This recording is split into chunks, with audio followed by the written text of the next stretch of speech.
근데 오늘 시편 16편이니까 811페이지거든요. 구약. 오늘 펴놓으시고 지금 읽는 것은 주보대로 좀 요약해 놓은 거거든요. 같이 읽을까요? 시작. 하나님이여 나를 지켜 주소서. 내가 주께 피하나이다. 주는 나의 주님이시오니 주 밖에는 나의 복이 없나이다. 여호와는 나의 산업과 나의 잔의 소득이시니 나의 분깃을 지키시나이다. 내가 여호와를 항상 내 앞에 모심이여 그가 나의 오른쪽에 계심으로 내가 흔들리지 아니하리로다. 이러므로 나의 마음이 기쁘고 나의 영도 즐거워하며 내 육체도 안전히 살리니 이는 주께서 생명의 길을 내게 보이시리니 주의 앞에는 충만한 기쁨이 있고 주의 오른쪽에는 영원한 즐거움이 있나이다.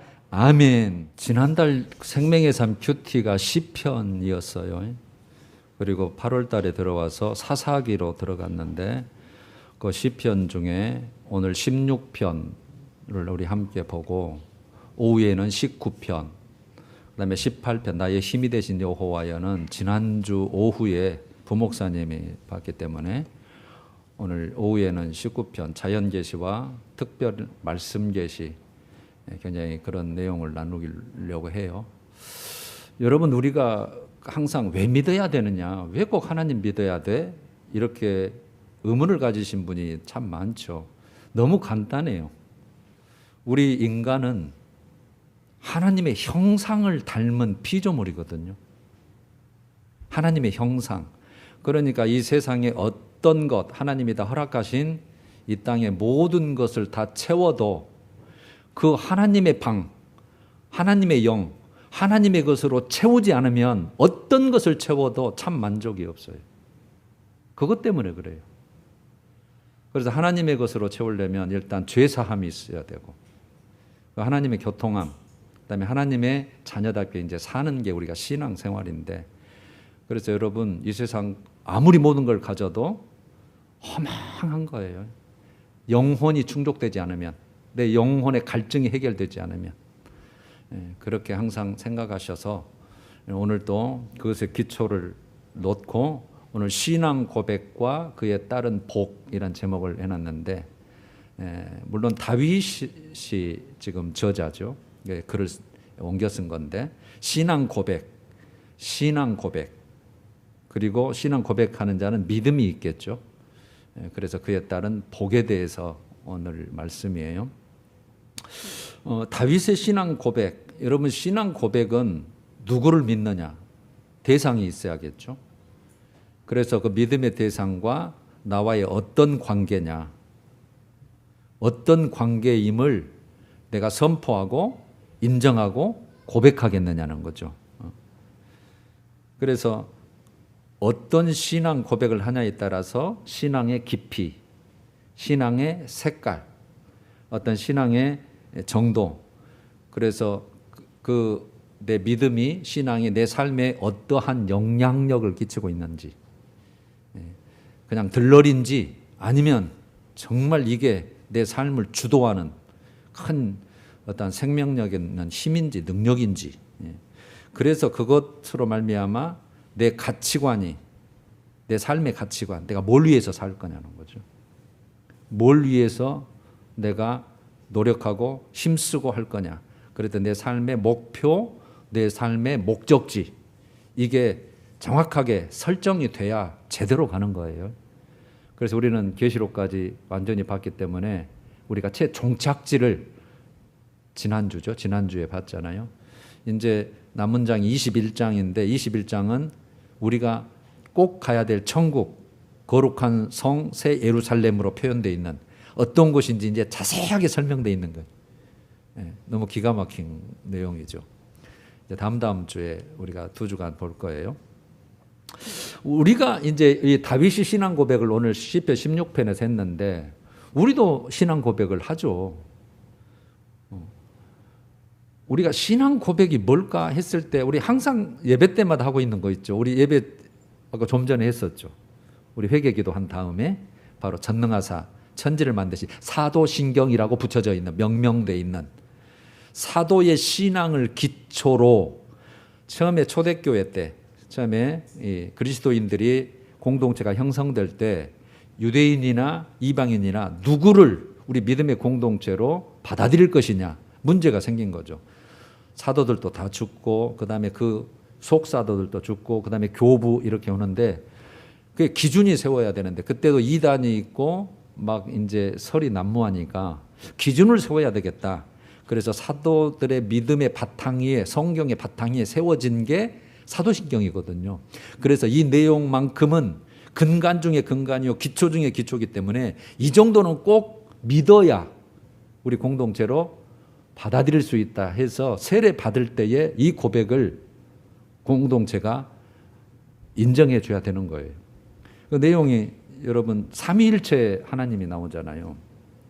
그때도 삼위일체 하나님에 대해서 정말 많은 그 논쟁이 있었죠. 그는 삼위일체 하나님이시다. 그래서 전능하사 천지를 만드신 그래서 창조주시다. 그분이 전능하사 천지를 만드신 하나님 아버지를 내가 믿사오며 하나님을 먼저 믿어야 돼. 그 다음에는 이제 하나님 아버지 그랬으니까 우리는 이제 육체를 띠고 이 땅에 오신 예수 그리스도를 믿어야 되겠죠. 그래서 바로 예수 그리스도가 나오는데 우리 믿음의 대상의 가장 핵심은 예수거든요. 오직 예수예요. 그래서 예수에 대한 부분이 가장 많아요.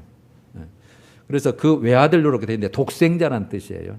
그 독생자 오직 한 분뿐이에요. 두 번째, 세 번째가 없어요.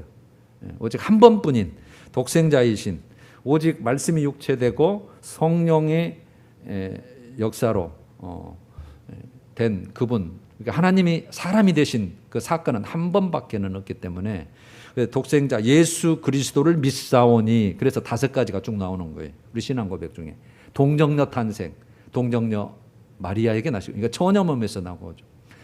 결합해서 남녀가 결합해서 나온 것은 타락한 인간이기 때문에 이건 하나님의 아들이라고 할 수 없어요. 여러분 왜 꼭 하나님의 아들이어야 되냐 해답을 다 알고 계시죠 이제? 죄가 없는 육체를 가지고 오셔야 되기 때문에 그래요. 사람은 사람이 돼 죄가 없는 분. 그런데 어느 누구든 죄가 없는 사람이 없잖아요.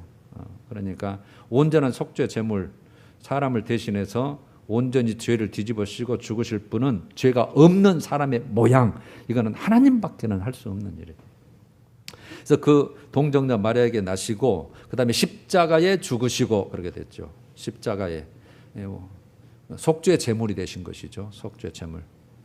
우리가 죽어야 되는데 그분이 모든 죄를 다 짊어지고 모든 인류의 죄를 다 지시고 죄가 없는 그 모습으로 있는 것처럼 해서 하나님의 모든 진노를 받으신 그 사건. 그래서 십자가의 죽으심. 그 다음에 사흘 만에 다시 살아나사 부활이에요. 그래서 우리의 복음의 핵심은 십자가의 죽으심과 부활이에요.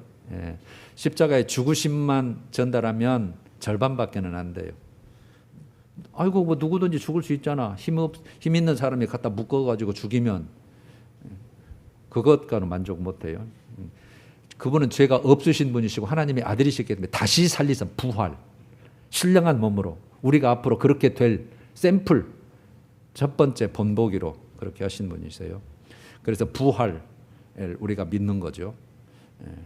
그 다음에는 승천이죠. 하늘에 오르사 승천 하늘로 올라가셔요. 그래서 여러분 신령한 몸은 올라갈 수 있어요. 그러나 휴거는 우리가 육체를 가졌기 때문에 우리 자신이 못 올라가서 천사가 데리고 올라가는 거예요.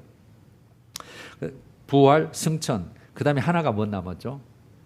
저리로서 산자와 죽은 자를 심판하러 오시리라 그러잖아요. 재림이에요. 재림신앙. 부활신앙, 재림신앙. 이 5가지예요. 동정녀 탄생, 십자가의 죽으심, 부활, 승천, 앞으로 남은 것 재림. 4가지는 지금 됐죠. 이제 하나 재림, 심판을 오시는 것이고 그분이 오시면 우리로서는 완전한 구원, 세상으로서는 심판. 그 다음에 이제 하나님의 그 에덴 동산의 뜻을 이루시고 백보자 심판으로 들어가는 거니까요. 우리는 그걸 믿어요. 그 다음에 죄를 사해 주시는 것과 죄 사함이에요. 여러분 성전의 기능을 꼭 2가지 항상 알고 계셔야 돼요. 여러분들이 성전이죠. 고린도전서 3장 16절 5장 19절에서 너희는 성전이다. 성령의 전인 줄을 알지 못하느냐. 그러면 성전이라면 진짜 내가 성전이네. 그다음에 꼭 두 가지가 있어야 된다 했죠. 첫 번째가 뭐예요? 죄 사함이어야 돼요. 꼭 죄 사함이 있어야 돼요. 그다음에요. 하나님의 임재예요. 이 죄 사함이 없으면 하나님의 임재가 될 수 없어요. 그분은 거룩하신 분이시니까요. 그러니까 너무 쉬운 거예요. 그래서 죄 사함. 우리 인간이 죄를 해결한 방법이 뭐냐? 예수밖에 없다. 예수. 그래서 예수를 믿어야만이 성령이 죄를 덮어서 용서해 줘서 우리 심령에 오시는 것. 그래서 그게 이제 하나님이 오신 거잖아요. 그래서 내 영혼이 이제 채워지고 만족되니까 우리가 그때서 이 세상에는 핍박을 당해도 환난을 당해도 언제 죽어도 항상 평안하고 기쁨 중에 살 수 있다는 내용이 오늘 내용이에요. 할렐루야. 베드로도 신앙 고백을 했죠. 마태복음 16장 16절에 주는 그리스도시요 살아계신 하나님의 아들. 살아계신 하나님의 아들. 하나님의 아들. 그래서 제가 그렇게 중요하다 그랬어요. 하나님의 아들이라는 게. 예수님이 누구요? 하나님의 아들. 그렇게 표현돼 있지만 실제는 하나님과 동등된 분이세요. 자, 오늘 이제 본문으로 들어갑니다. 1절에 이렇게 돼 있죠. 우리 다 같이 한번 읽어볼까요? 하나님이여부터 시작. 하나님이여 나를 지켜주소서. 내가 주께 피하나이다. 여러분, 하나님 나 좀 지켜주세요. 나를 지켜주세요. 내가 주께 피합니다. 내가 주님을 의지합니다. 내 모든 인생의 모든 것 주님께 맡기고 옵니다. 그 얘기죠. 내 도움은 오직 하나님뿐입니다. 이게 시편 121편에 나와 있는 내용하고 동일한데 내 도움이 어디서 올까? 천지를 지으신 창조주신 하나님에게서로다. 그래서 쭉 내용이 여호와는 나를 지키시는 이시라. 나를 지키시는 이시라. 왜? 하나님 거니까. 여러분이 성전이니까. 하나님의 자녀니까 지켜줄 수밖에 없는 거죠. 그래서 모든 환난에서 나를 지켜주시고 내 영혼을 지켜주시고 너의 출입을 영원히 지켜주신다. 그러므로 나는 두려워하지 아니하리로다. 이게 시편 121편이거든요. 두려워하지 않을 그런 이유가 하나님이 계시기 때문에, 그분이 나를 돕기 때문에, 그분이 나를 지키시기 때문에 내용이거든요. 그래서 하나님이여 나를 지켜주옵소서. 지켜주세요. 여러분과 저도 항상 이 기도를 드리는 줄로 믿어요. 속으로라도. 항상 우리는 두렵잖아요. 앞에 어떤 일이 있을지 모르잖아요. 그냥 맡기고 사는 거예요. 하나님 나를 지키시고 보호해 주세요. 도와주세요. 다윗이 이렇게 고백할 수 있었던 이유가 2절부터 이제 7절까지 나오죠. 고백 내용을 보면 2절에 이렇게 됐죠. 주는 나의 주님이시오니. 여러분, 나의 주님이라면 주인이라는 뜻이에요. 내 주인이 창조주셔요. 나를 책임지실 분이에요. 나를 이 땅에 보내셨고 나를 거두실 이도 주님이시고 주신 자도 취하신 자도 온전히 주권자가 주님이시라는 거예요. 하나님이시라는 거죠. 여러분, 구약은 여호와 또 여호와 하나님, 하나님 여호와 주 이렇게 되는데 다 똑같은 분이에요. 여호와는 하나님의 이름이고 스스로 밝혔겠죠. 나는 스스로 있는 자다. 그래서 다 똑같아요. 하나님이든 여호와든 주든. 주는 즉 하나님은 나의 주님이십니다. 주인 되십니다. 주권자 되십니다. 그렇기 때문에 주밖에 나의 복이 없다 하였나이다. 주밖에 나의 복이 없어요. 그러니까 오직 주님이에요. 다윗은 이 고백은. 그러니까 주를 떠나서는 어디에서도 내 행복은 없습니다. 복은 없습니다. 그 뜻이에요. 이해가 잘 안 되잖아요. 아니 돈 많이 버는 거 복 아니야? 근데 여러분 진짜를 알면 그 복보다도 하나님이 주시는 복을 생각하면 이건 비교가 할 수가 없어요. 그러니까 우리가 하나님을 알아가면 알아갈수록 그분이 우리에게 주시는 복에 비하면 이 세상 것은 아무것도 아니게 느껴지는 거죠. 이게 주밖에는 내 복이 없습니다. 주를 떠나서는 나는 어떤 행복도 있을 수 없습니다. 모든 걸 가져도, 왕이 돼도, 권세를 누려도 그것이 참 만족, 참 행복, 참 평안이 아니고 영원한 것도 아니고 그걸 다윗은 아는 거죠. 5절에 이렇게 됐죠. 여호와 하나님으로 나와 있죠. 이거는 나의 산업, 나의 자네 소득, 그 다음에 6절에는 나의 기업이라는 표현을 썼죠. 자, 나의 산업, 나의 자네 소득, 나의 기업, 나의 분깃이란 말을 썼는데, 여러분 이것은 이런 뜻이에요. 여기서 산업이다, 자네 소득이냐, 분깃이다, 기업이다, 이 말은 제사장이 제사를 드렸을 때 희생제물이 있을 거 아니에요. 그 제사장 몫이 있어요. 가장 좋은 부분을 하나님이 정해놓은 부분이 있어요. 그거는 그 몫을 말하고, 또는 땅을 분배를 했잖아요. 이스라엘이 가나안 땅을 내가 주겠다 해서 그 땅을 분배할 때 쓰는 이게 용어예요. 이게 그 내용이에요. 그러니까 뭐냐면 내가 하나님의 자녀가 됐으면 하나님이 나의 주실 어떤 내가 받아야 될 몫이 있다는 거예요. 그걸 주님이 지켜주신다는 뜻이에요. 그래서 나의 분깃을 지키시나이다 이렇게 됐잖아요. 주는 나의 산업, 나의 자네 소득이시니 나의 분깃을 그래서 안전하게 보호해 주십니다. 이걸 여러분 하나님 우리에게 약속하신 복이 있잖아요. 물론 정점은 영생의 복, 천국의 복이죠. 그 복은 주님은 부도가 없어요. 우리가 그분 안에 말씀만 지켜지면, 그 안에 들어가 있으면, 그 테두리 안에만 들어가 있으면, 그 약속만 지키면 그분은 다 지키시는 분이에요. 그래서 안전히 지키시는 분이에요. 7절은 나를 훈계하신 여호와 이렇게 됐죠. 여러분 여기서 훈계하시다는 말은 우리 번역이 참 어렵게 돼 있는데 갈 길을 인도하시는 분이라네요. 나의 갈 길을 인도하시는 하나님이. 그러죠. 우리 어디로 갈지 어떻게 될지. 여러분 다윗은 기름 부음을 받은, 즉 왕을 너를 시켜주겠다고 하는 사무엘 선지자로부터 하나님의 그런 기름 부음을 받고도 광야에서 10여 년간을 쫓겨다녔어요. 그러니까 광야 생활에서 하나님을 의지함으로 그가 지금 왕이 됐거든요. 그 얼마나 처절하게 하나님의 도움을 받았으며 또 하나님의 도움을 받았으며 체험했겠냐는 말이에요. 그래서 날마다 나를 갈 길을 인도하신 하나님, 내가 찬송합니다. 밤마다 나를 교훈하십니다. 이렇게 됐잖아요. 그래서 내가 하나님을 찬송할 수밖에 없고 밤마다 나를 교훈하시도다. 이거는 나를 이끄셨다. 이끄심을 내가 감사한다. 찬송한다. 내가 항상 인정합니다. 그 뜻이에요. 그러니까 하루를 지내고 나서 쉽게 말하면 하루를 지내고 나서 야, 오늘 또 나를 지켜주셨구나. 너 내 생명을 연장시켜 주셨구나. 그 어려운 곳에서 주님께서 나를 갈 길을 그때마다 피할 길을 주시고 내게 힘을 주시고 도울 자를 주셔서 이 광야 생활에서 내가 또 왕을 지금 이 자리에서 하나님이 나를 깨닫게 하셔서 항상 갈 길을 가게 하셨구나. 그래서 여러분 하나님께서 다윗을 인정할 때 정직한 자의 표본으로 항상 삼으셨고 마음에 합한 자다. 나와 마음에 맞다 그 말이죠. 그런 자를 한 거예요. 자, 그래서 주는 나의 주님이십니다. 나의 산업, 나의 자네 소득이십니다. 나의 기업입니다. 나를 갈 길을 인도하신 훈계하신 하나님입니다. 그래서 항상 고백한 거예요. 하나님이 어떤 분으로, 이런 분으로. 그래놓고 여러분 8절에 오늘 제가 이제 여러분하고 제가 기획할 건 8절이에요. 8절에 이렇게 됐죠. 내가 여호와를 항상 내 앞에 모심이여 이렇게 됩니다.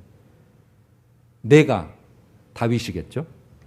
여호와를 항상 내 앞에, 옆에도 아니에요. 뒤쪽도 아니에요. 멀리 떨어져서 잊어버린 것도 아니에요. 항상 내 앞이에요. 항상 내 앞에 1순위, 우선순위 뭐든지 항상 하나님을 내 앞에 무슨 일이든지 항상 예수 그리스도를 내 앞에 뭐든지 성령 하나님을 항상 내 앞에 모시고 말씀을 항상 우선순위로 내 앞에 모시고 그 뜻이 우리가 받으려면 항상 내 앞에 모시며 그래놓고 그가 나의 오른쪽에 계심으로 내가 흔들리지 아니하리로다. 당할 일이 많았죠. 왕에게 여러분 10여 년간 광야에서 400명의 군사에게 쫓겨다니는 내용까지 나오는데 그거 뭐 살았다 할 게 없는데 내가 끝까지 흔들리지 아니하고 낭망하지 아니하고 실망하지 아니하고 내가 끝끝내 정말 이 믿음을 지키고 하나님을 바라볼 수 있었던 것은 그가 나의 오른쪽에 계셨다. 항상 나와 함께 계셨다는 거죠. 오른쪽은 능력이라는 뜻이죠. 항상 나를 든든하게 능력으로 붙들고 계셨다는 뜻이에요. 이걸 여러분 실제로 내가 흔들리지 아니하도록 주님이 항상 내 옆에 계셨다. 이렇게 뒤집어서 해석해도 괜찮아요. 이따 사도행전은 그렇게 뒤집어져 있어요. 여러분, 하나님은 사무엘상 16장 17절에 내가 보는 것은 사람과 같지 아니하니 사람은 외모를 보거니와 그랬죠. 우리는 외모를 볼 수밖에 없죠. 어때 삶의 모습 또 어떤 외모 이런 거. 그런데 나 여호와는 뭘 본다 그래요? 중심을 보는 이는. 전능하시니까 다 아시잖아요. 전지전능하시니까. 중심을 보셔요. 그러니까 그 이세의 아들이 8명 있는 중에 7명은 딱 사무엘 선지자 앞에 섰잖아요. 첫째 아들 엘리압을 보니까 귀골이 장대하고 준수하게 생겼어. 야, 왕감이로다 해가지고 기름 부으려니까 하나님이 스톱. 그러면서 이 말씀하시는 말씀이 이 말씀은 사람은 외모를 보지만 나는 중심 본다. 7째 아들까지 다 지나가니까 하나님이 허락을 안 하는 거예요. 이상하잖아요. 지금 기름병을 들고 지금 부으려고 하는데 아무도 없는 거예요. 이세의 아들에게 부으라고 해놓고 아들이 이것뿐이냐? 말째가 남았는데 지금 양을 지키나이다. 데리고 오라는 거예요. 이게 제일 막내거든요. 8번째. 그에게 부은 거예요. 중심 보셨으니까. 사람은 못 봐도 하나님은 보셔요. 그러니까 여러분 우리가 하나님을 속일 수가 없어요. 우리가 신앙 고백하는 거 우리가 전능하자 천지를 만드신 아무리 입술로 해도 그 중심에 진짜 네가 진짜냐? 진짜 나를 믿어주고 하는 거냐? 주님은 다 알고 계시. 그러니까 우리가 부족한 부분이 있어도 주님은 네가 이걸 진짜 그래도 고맙다마는 정말 네가 나의 마음을 시원하게 정말 내가 네 고백을 들으니 내가 너무 기쁘다 할 정도로 우리는 그 수준까지 반드시 가야 될 사람들이에요. 할렐루야. 가야 돼요. 이렇게 이런 고백을 하는 것처럼. 그래서 이 다윗이 기름 부음 받고 나서 골리앗하고 싸울 때의 그 사건이 다윗이 어떤 신앙인지를 다윗은 항상 하나님이 앞에 있어요. 그 표현에 보면 사무엘상 17장 37절에 골리앗을 바로 앞에 두고 지금 블레셋 장수 지금 나라가 넘어가느냐 아니면 여기에서 다시 살아나느냐 이 지금 다윗이 대표로 지금 나가서 싸우는 거잖아요. 갑옷 칼 주니까 그건 맞지도 않고 이건 다 필요 없습니다. 물맷돌 막가지 하나 들고 막대기 하나 들고 돌멩이 몇 개 주워가지고 지금 싸우러 나간 거잖아요. 그러면서 하는 말이 이렇게 했죠. 여호와께서 나를 사자의 발톱과 곰의 발톱에서 건져내셨은즉 나를 이 블레셋 사람의 손에서 건져내시리다 해놓고 45절에 너는 칼과 단창으로 내게 나아오거니와 나는 만군의 여호와의 이름 항상 하나님 앞에 나는 만군의 여호와의 이름 곧 네가 모욕하는 이스라엘 군대의 하나님의 이름으로 네게 가노라. 그러니까 여러분 무기나 뭐 이게 문제가 아니란데요. 나는 하나님의 이름으로 간다. 하나님이 기뻐하시면 우리 민족 안 망한다. 내 가정 환난 당하지 않는다. 이거 반드시 승리한다. 하나님의 이름이 있다. 그러니까 하나님을 의지하는 그 믿음을 하나님이 지금 보고 계시는 거예요. 47절도 여호와의 구원하심이 칼과 창에 있지 아니함을 이 무리에게 알게 하리라. 이스라엘 백성도 알게 하고 저 블레셋 적군에게도 와 저들이 믿는 하나님 와 알게 하겠다. 그래놓고 전쟁은 여호와께 속한 것인즉 이게 나와죠. 여러분 전쟁은 여호와께 속한 것인즉 전쟁을 이기게 지게 하는 것이 사람의 수요 많고 이게 문제가 아니라 싸워서 이기게 하고 땅을 차지하게 하는 것은 하나님이다. 사사기가 그 내용이에요. 전쟁은 여호와께 속한 것인즉 그가 너희를 우리 손에 넘기시리라. 하나님을 앞서고 나와요. 항상 이해할 수 없는 상황이.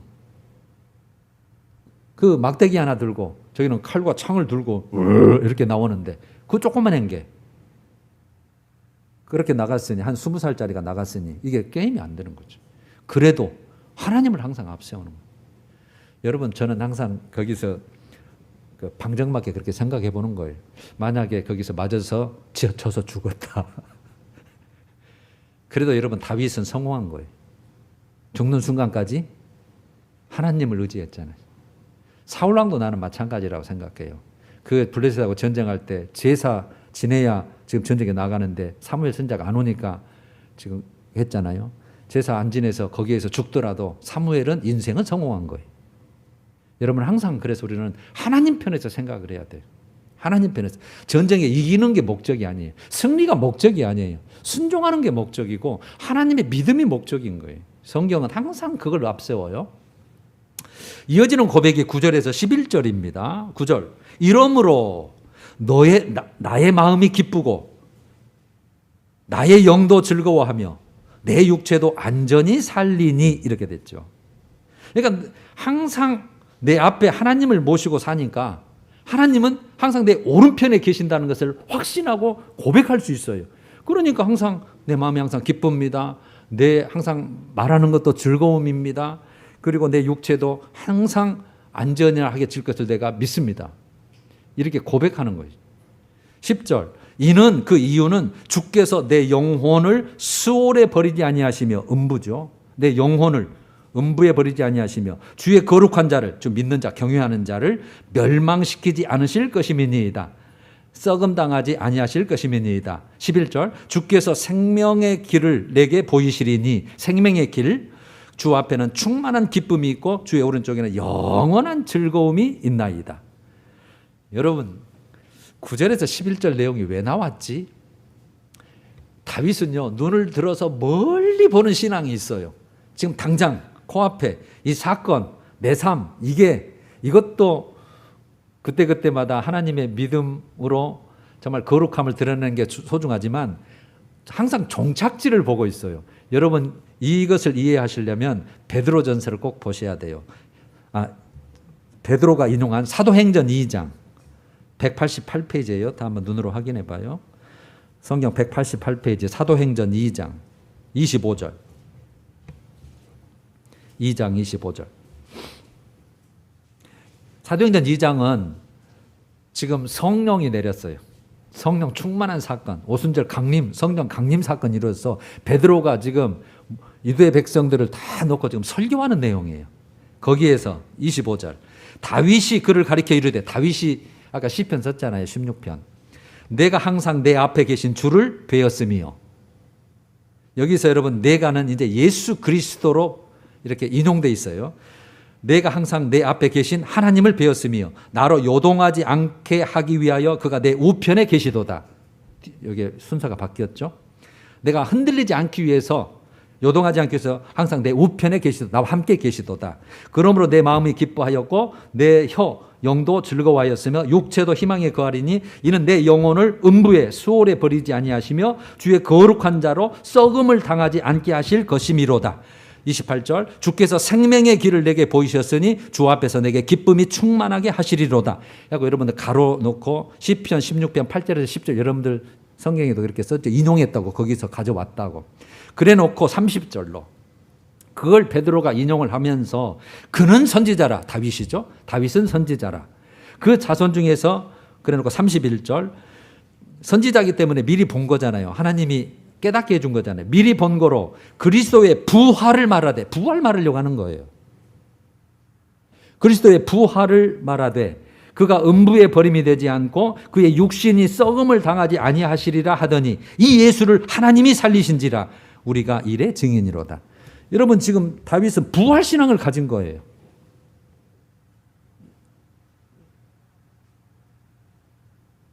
그래서 제가 부활 신앙, 재림 신앙, 상급 신앙이 그래서 중요하다. 이게 있어야 신앙생활 제대로 할 수 있고 하나님을 제대로 만날 수 있고 신앙 고백할 수 있어요. 아주 깊이, 아주 제대로 하나님이 기뻐하시는 뜻대로. 그냥 이 세상에 복 주시는 분, 나 잘되게 하시는 분, 형통케 하시는 분, 병 고쳐주시는 분, 문제 해결해 주시는 분 안 해주면 바로 삐져볼 수 있죠. 멀리 우리 종착지까지 보는 다윗의 이 신앙 고백이 이러므로 나의 마음이 기쁩니다. 내 영도 즐거워하며 내 육체도 안전히 살 것입니다.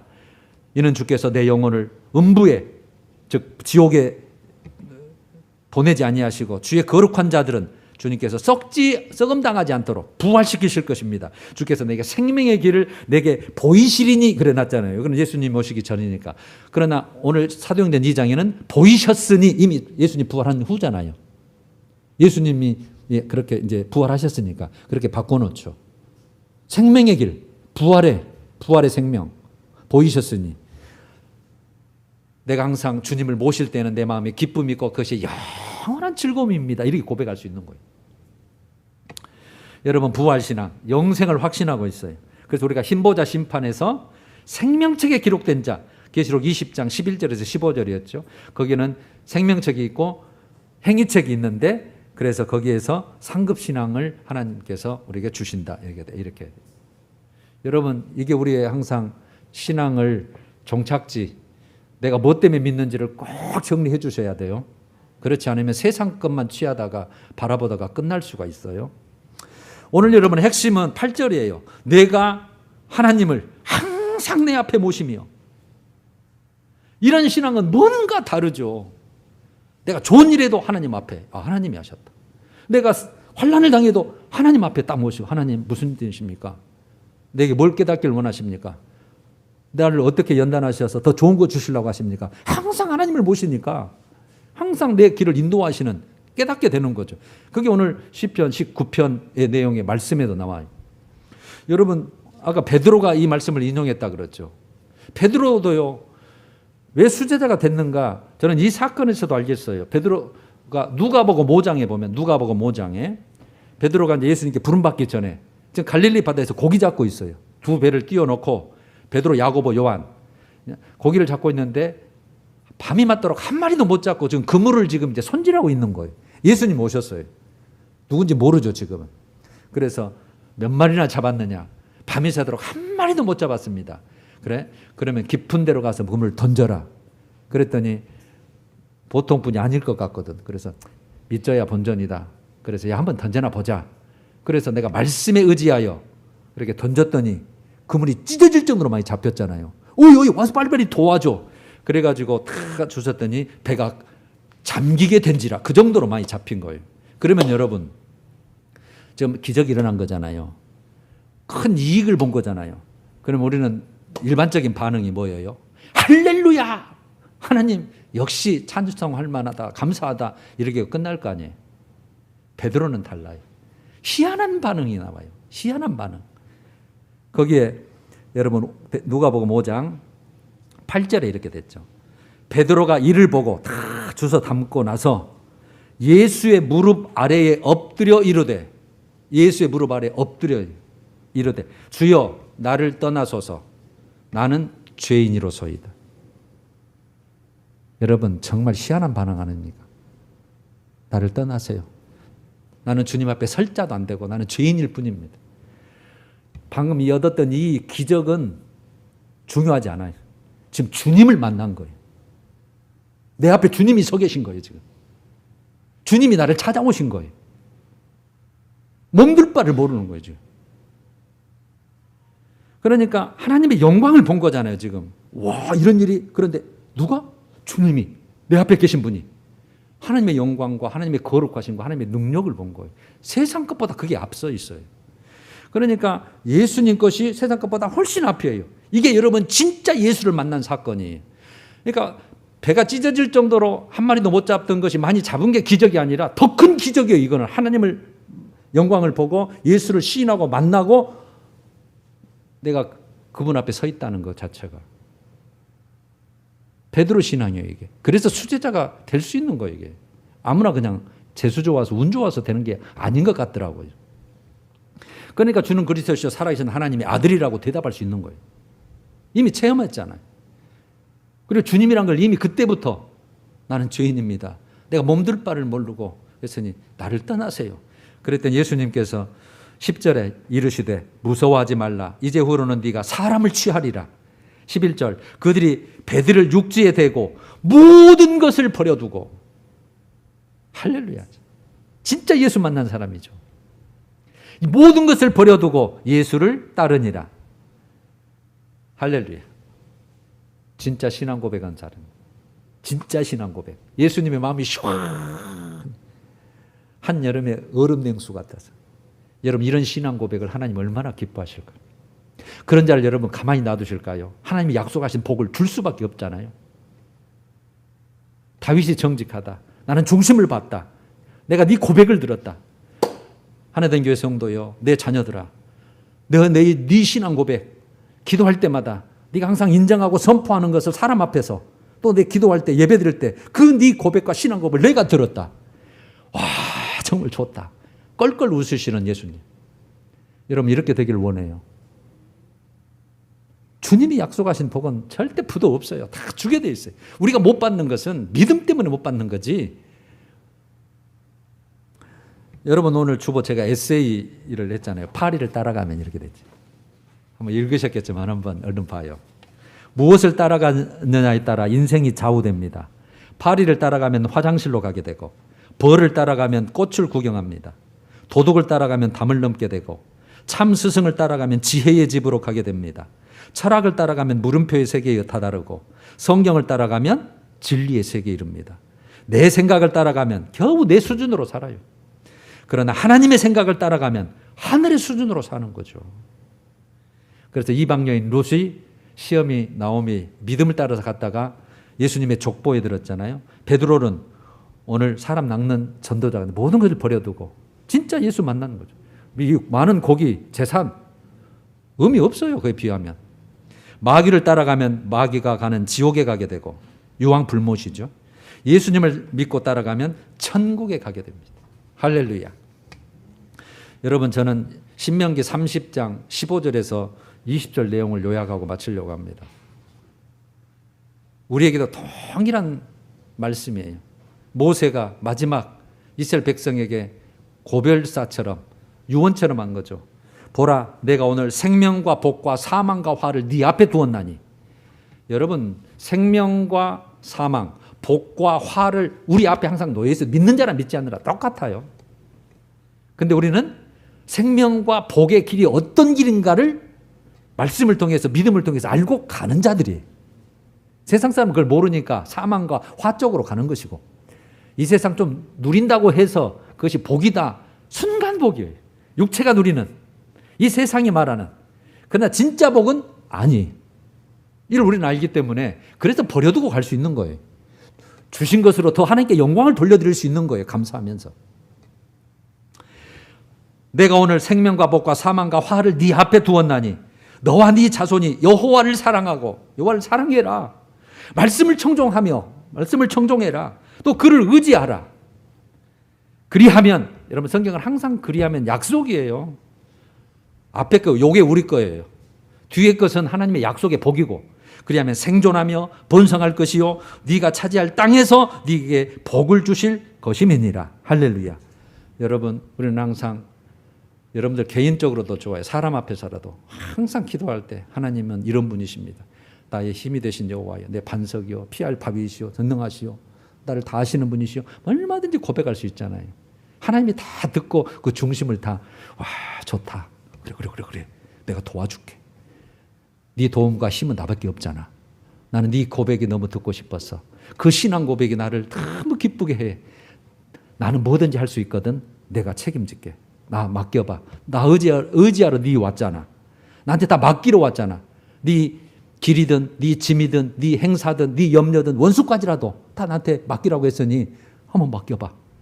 그러면 여러분 정말 우리의 삶이 하나님이 책임지시는 하나님의 복을 누리고 또 영원한 부활의 신앙의 복까지 누리는 복된 자로 살 줄로 믿습니다. 신앙 고백과 그에 따른 복. 할렐루야. 우리 찬양하십시다. 292장 주 없이는 살 수 없네. 1, 2절.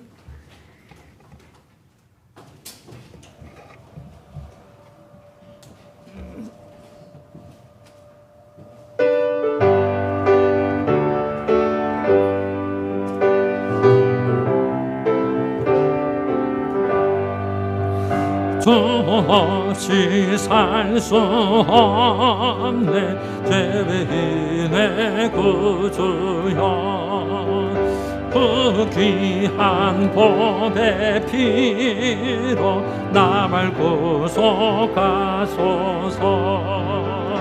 구주의 사랑으로 흘리신 보혈이 내 소망 나의 위로 영광 됩니다.